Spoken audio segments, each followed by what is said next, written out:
A week remains before the Australian, Malaysian and Dutch governments will hold services on July 17th to mark the first anniversary of the shooting down of Malaysia Airlines flight MH17 over East Ukraine, which resulted in the loss of 298 lives. In today's press review, we're going to look at what the international media are saying about the human impact of the tragedy and what exactly has been done to bring those to justice that are responsible for the atrocity. We'll start with a BBC article by Natalia Antelova, which tells us about two sisters from the Netherlands and flight MH17. Antelova was one of the first reporters on the scene. She writes, "On the 19th of July, I arrived at the scene near the village of Hrabova with the BBC television crew.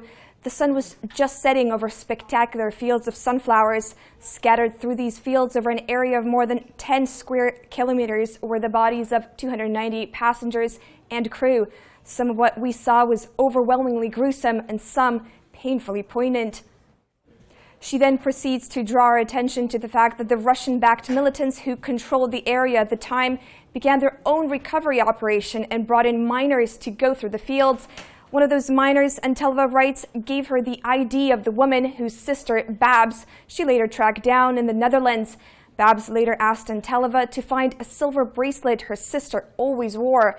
During this journey, Antelova writes about what Ukrainians still living in the surrounding area remember of the MH17 crash.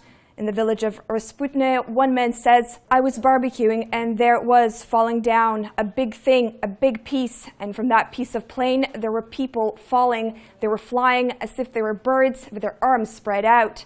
So what has been done to find those responsible for this tragedy? Sean Walker with The Guardian writes, "A year later, there has been no conclusive proof of who was responsible, though most evidence points to separatist forces shooting down the plane by accident with a Buk missile system, possibly brought across the border from Russia. Messages appeared on social media from an account linked to the rebels saying they had shot down a Ukrainian plane but were swiftly deleted."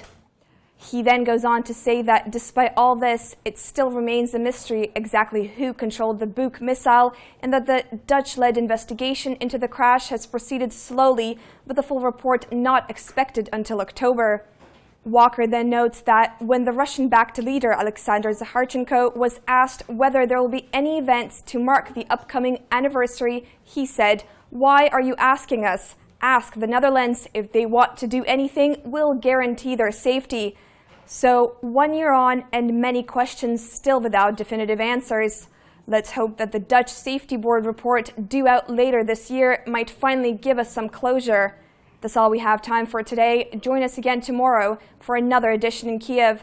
This is Tamara Rosevan for Ukraine Today.